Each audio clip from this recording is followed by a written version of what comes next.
Você acha que vai melhorar a votação do Lula aí? Acho que sim. Acho que sim. Entendeu? Porque, veja, isso não é uma crítica pessoal ao Freixo, pelo contrário. Né? O Freixo foi uma pessoa de extremo valor e até de muita valentia em enfrentar como ele enfrentou as milícias no Rio de Janeiro. Tá?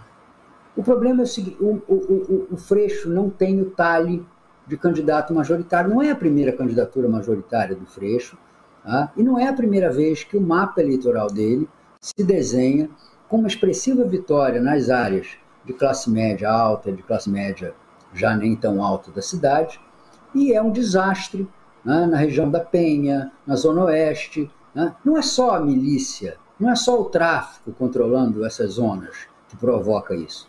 É uma falta de empatia do morador dessas regiões com Marcelo Freixo, e isso não é um demérito do Freixo, isso é uma característica. Isso é uma característica.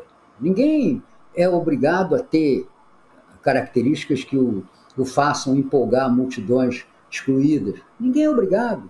Isso não é uma coisa que a pessoa escolha, muito menos que a pessoa treine para ser. Não é da natureza do Freixo. O Rodrigo Neves também não é assim. Tá? Mas ele opera numa cidade, né, com um perfil de classe média majoritário. Niterói é uma cidade essencialmente de classe média, e ele se desempenhou muito bem, como como Marcelo Freixo se desempenhou bem na Zona Sul e na Zona Norte, ali pela Tijuca, etc., tal, do Rio de Janeiro. Tiveram excelente desempenho os dois nesses locais. Mas se você olhar para São Gonçalo, o Rodrigo Neves também não comoveu ninguém. Se você olhar para a Baixada, muito menos. Então, eu acho que essa explicação do Paz, apesar de fazer sentido, né, porque dois são sempre mais que um, apesar dela fazer sentido, ela é insuficiente para a gente entender o que aconteceu no Rio de Janeiro. O Rio de Janeiro está carente de lideranças populares. Olha, Gustavo, a minha grande alegria vendo esse ato lá no complexo do Alemão, que o bolsonarismo tentou com seu racismo, com seu segregacionismo com o pobre, caracterizar como um ato de bandido, foi ver aquelas jovens lideranças tomando a frente das coisas e produzindo um ato de extremo sucesso. A esquerda do Rio de Janeiro faz tempo que ela não consegue produzir ou permitir que se produzam líderes nessas áreas periféricas. Nós temos muitos exemplos na história de que isso só foi obtido quando a pessoa, mesmo já sendo uma pessoa de classe média, já tendo estudado, já eventualmente se formado, tem uma origem ali que conhece aquela gente com a pele. Não adianta nada eu ir lá para o Complexo do Alemão. Por mais que eu já tenha até ido fazendo campanha lá nos idos de 1978, ainda em plena ditadura, eu fui escalado. O Brizola tinha entrada forte na periferia do Rio, né?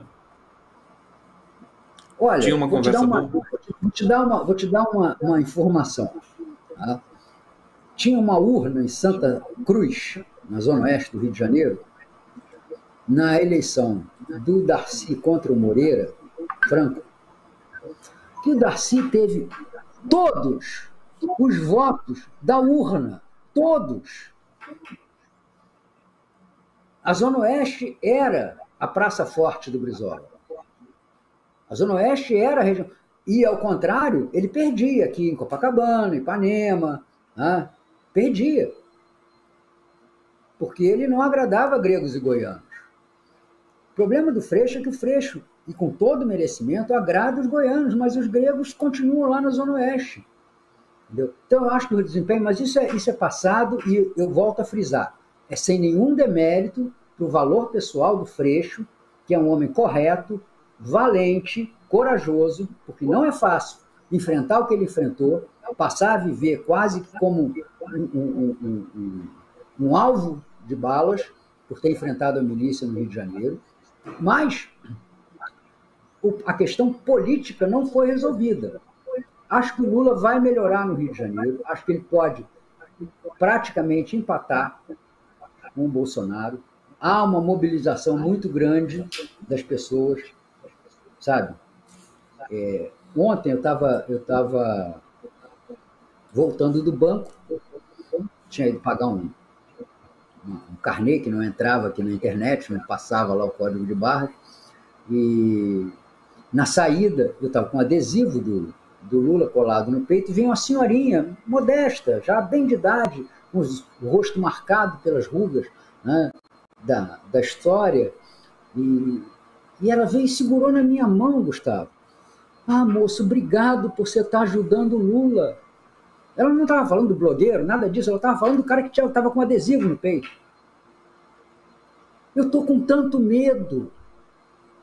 E aí eu fiz as honras de estilo e procurei injetar confiança nela, etc. Mas esse tipo de coisa, das pessoas te abordando na rua. Porque as pessoas estão com medo de que o Brasil deslize definitivamente para um regime autoritário, ditatorial, antipopular, obscurantista, selvagem, e tudo mais que a gente puder dizer dos riscos que esse homem representa para a nação. Veja, ele ganhou em 2018, mas ainda ganhou com um país estruturado. Agora não. Agora Bolsonaro ganhará com um país com o qual, em relação ao qual ele pode dizer: vocês sabiam que eu ia implantar uma ditadura, o povo votou pela ditadura, o povo votou para me dar todo o poder, o povo votou para me transformar no Deus feito homem na terra. É isso. É isso. Entendeu? Então, acho que as pessoas em 2018 assinaram um vale para o Bolsonaro. Agora elas estão assinando uma procuração, transferindo todos os poderes para ele.